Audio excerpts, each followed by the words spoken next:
Hello YouTubers, and welcome to another edition of Bargain Bin Amps and Bargain Bin Gear.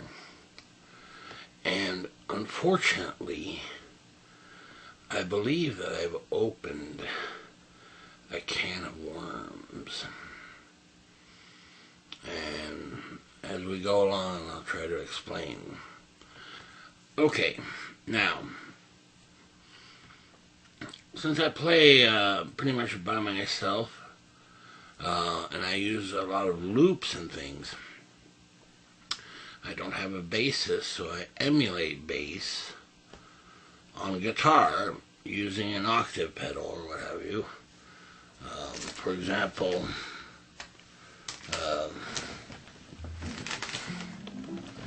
here's a standard guitar.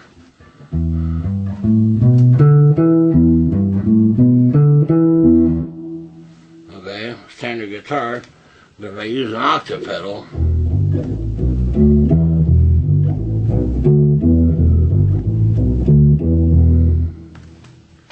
okay, alright, just to give you an idea in case anyone's not familiar with that. So it sounds like a bass, makes your guitar sound like a bass.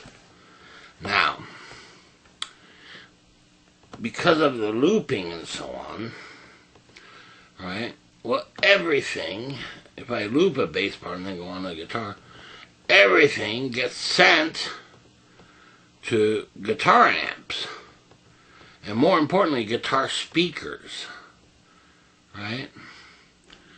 And sorry to say, but a guitar speaker has a really hard time handling the low end of the octave emulation. It kind of tears up the speaker in a way. It starts to makes it distort and things. Now, of course, an alternative to that is either a bass amp, right, or running direct into a PA, with real heavy-duty speakers, right? And the problem with that is when you're looping, because you cannot separate the channels, right, or the different loops and send them different places, really,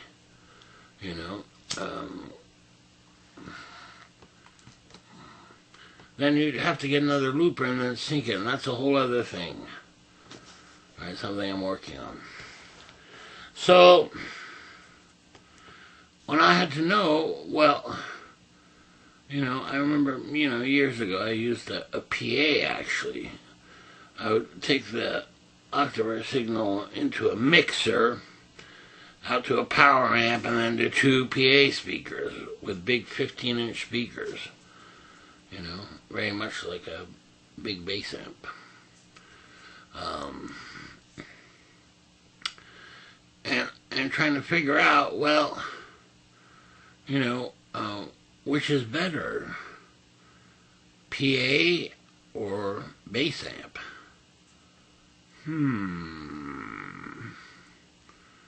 Right? Well, I had to do some testing and so on. So, and by the way, I don't have an answer. So if you're watching this video, I don't really have an answer, quite frankly, but I did made some amazing discoveries, right?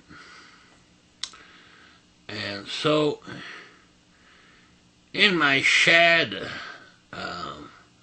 outside, I had an old PA head. I don't know if you've ever seen them. They're like a little PA head with 4 channels. It has a built-in delay or reverb and things, and a solid-state power amp. I'm not sure what the power amp wattage is. It's probably pretty low.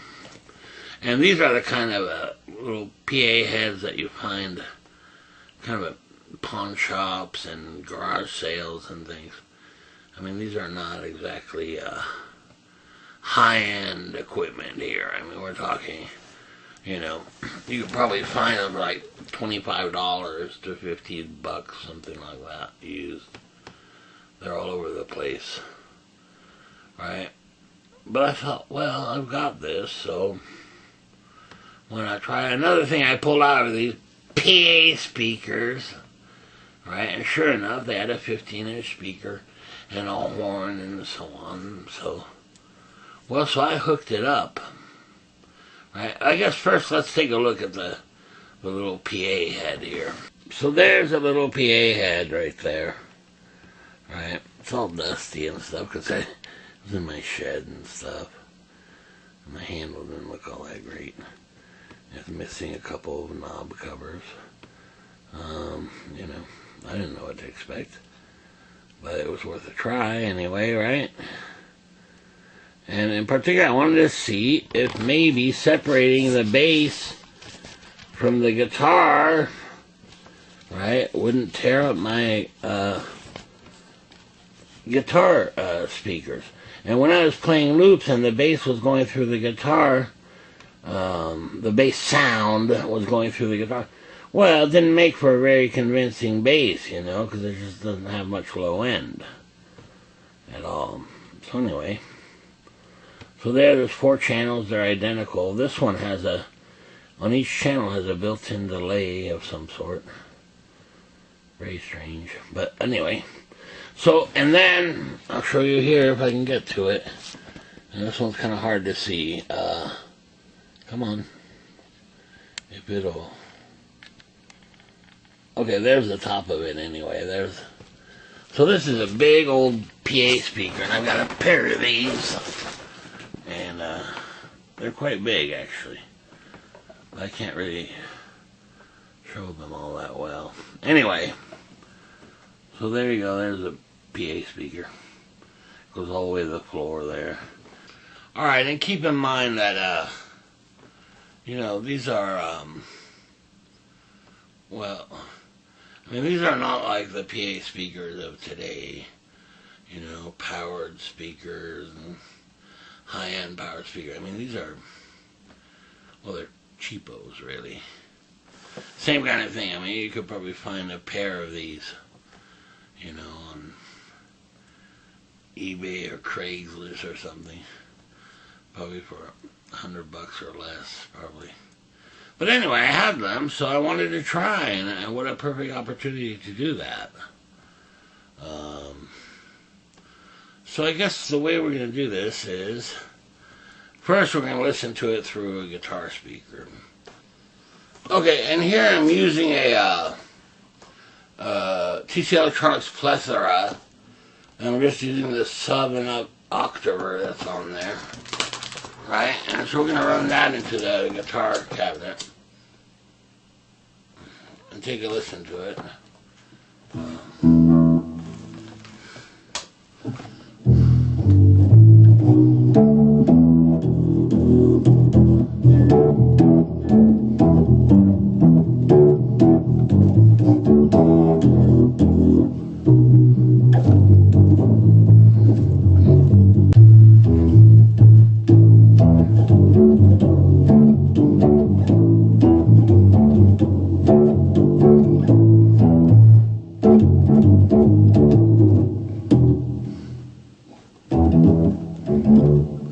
Alright, so it's just a real basic.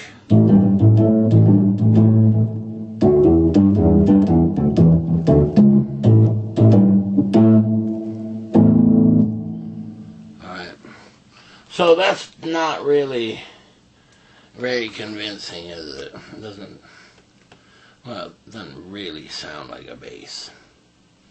So here's what we're going to do. We're going to run it, the output of the plethora, right into this little PA head that I found in the shed and the Goodwill PA speakers or whatever. But they have a 15-inch driver, and I'm sure it's of the highest quality. Well, okay, probably not. But anyway, let's try it, and then we can compare the two. So I'm going to turn off the guitar amp so that you can just hear the PA in the cabinet. Alright, also when you run the bass through the guitar amp, you're also getting that guitar amp reverb. And on the bass sounds, it's not always desirable. You know, you've always heard of basses running direct into the board, right? You know, and it's basically kind of what we're doing here. We're just plugging directly into this little PA head. Though it could be a mixing board for recording, same difference in a way, as far as, you know, it's not being affected by any kind of reverb or anything like that. So let's take a listen to it. I think I can remember what I was playing, just a little, whatever it was.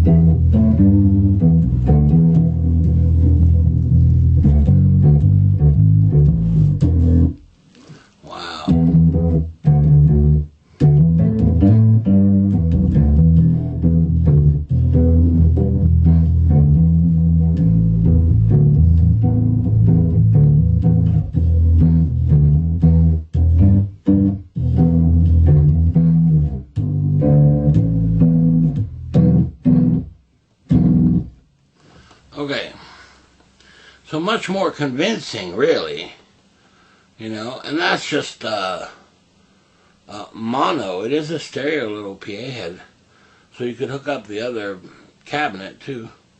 Now, granted, they're huge, you know, the PA speakers are huge. The other thing is they have those crusty little tweeter things, and well, to tell you the truth, I just much rather turn those off and just use the bass speaker. Now, I found that quite interesting. And in fact, if we turn on both, right, just the guitar and the PA head, you see it's got that thump, that real low end that you would expect from a bass. Sounds much more than like a bass than the guitar, you know, going through the guitar speaker, which sounds puny in comparison for the low end bass sound. So I've turned both on, and you can hear it really makes a huge difference.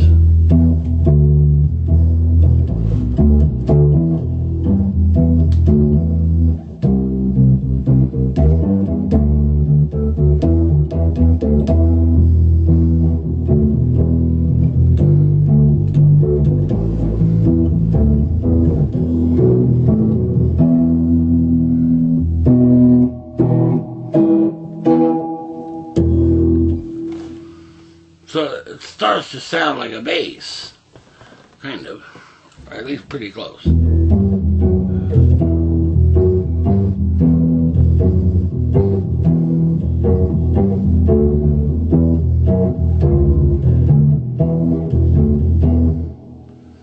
And just out of curiosity,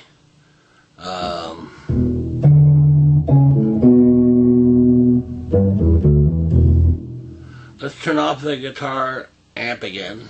Okay, so this is just that little PA head and the PA cabinet there.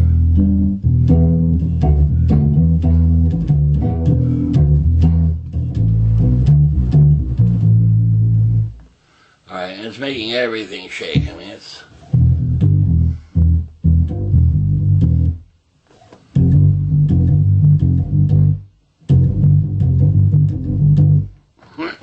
Okay, and we can loop that. Now here's what I didn't anticipate at all, and I didn't think it would work at all. I thought it would sound horrible.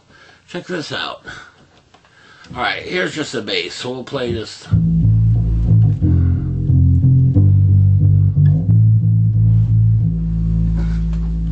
we'll loop that. But now here's a real surprise, and that is just running guitar, turning off the octaver, and still playing guitar. I've turned on the reverbs on the plethora. Now, what I wasn't expecting expecting is when you run the guitar direct, right, and I've turned on reverbs on the plethora.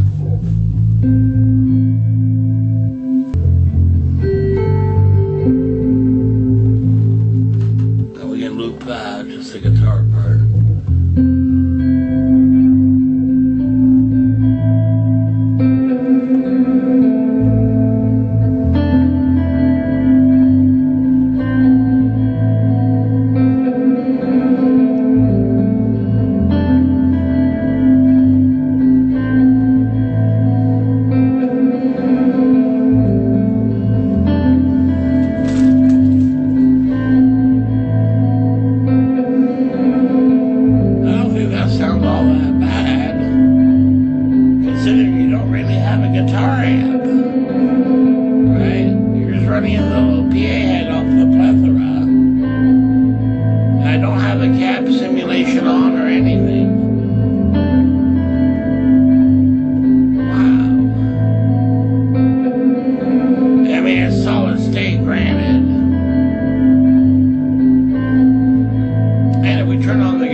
Obviously, with the guitar amp, the guitar sounds bigger, of course, and a little nicer.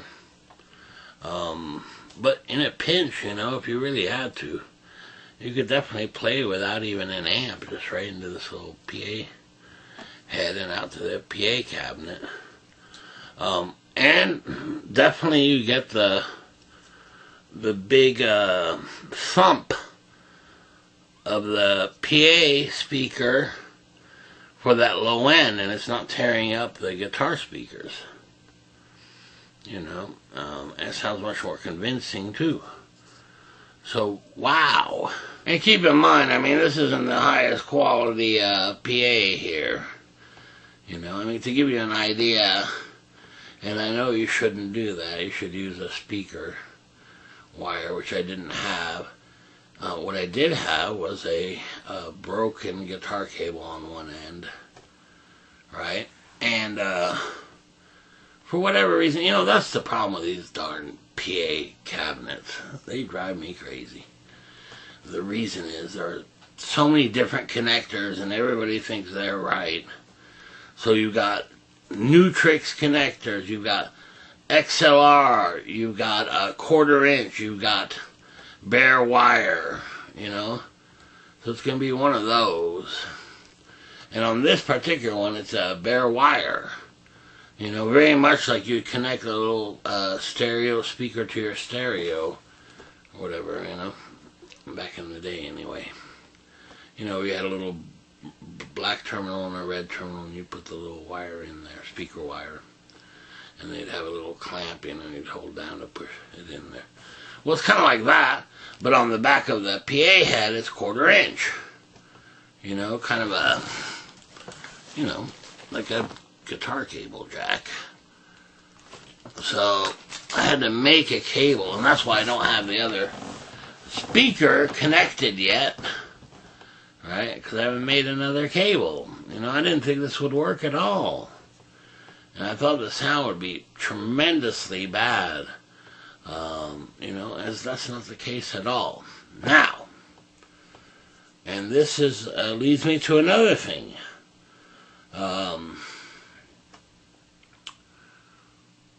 Would it sound better through a bass amp? The octaver thing, right?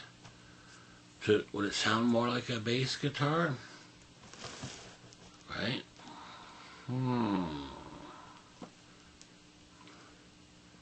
And unfortunately, I don't have a bass amp at the moment to try it. You would assume that it would, right?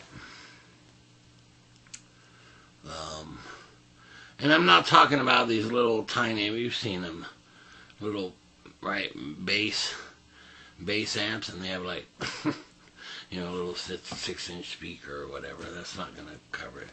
Like a little practice amp. I mean, it has to be a real bass amp, I would think. And maybe that would be the coolest of all. But that brings up a lot of problems, right? In fact, so does the PA thing. And that is, you would really have to get another looper and sync it to your guitar looper and use it exclusively for bass, right? And I guess you could sync it with MIDI, use an A/B switch, and that should work, you would think, you know? And I mean, that's quite a lot of stuff, you know, instead of running it just through your guitar speaker.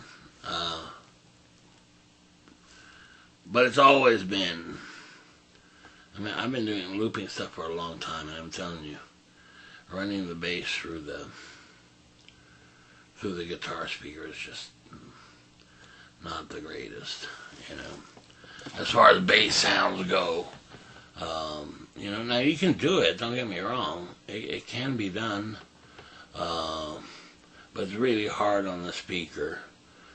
I mean, I've done recordings like that, and it's been okay, you know, but definitely not, oh yeah, that's a bass emulation. I mean, you hear kind of like this low-end thing, and, you know, behind the guitar, and you're going, what, is that the bass? You know, so not the sweetest. So this is a real conundrum for me. Alright, now take a listen to this. I have it's in stereo, and on the right side I've got a little guitar amp with reverb and so on, right? Normal guitar amp. But on the left side I've got this little tiny PA head, you know, kind of, you know, pawn shop guitar head and PA cabinet, and then just reverb off the plethora. But take a listen to this.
Stunned that you can actually use this little tiny PA head in the PA cabinet and then the plethora, and that's it, right?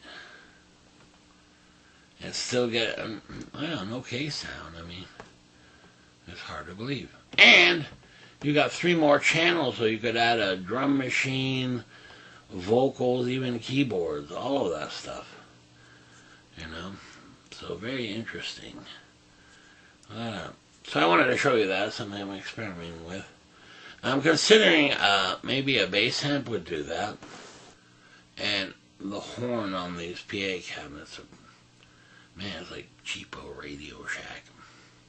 Speaker's okay. The 15-inch speaker gives you a really thumpy, low-end bass sound.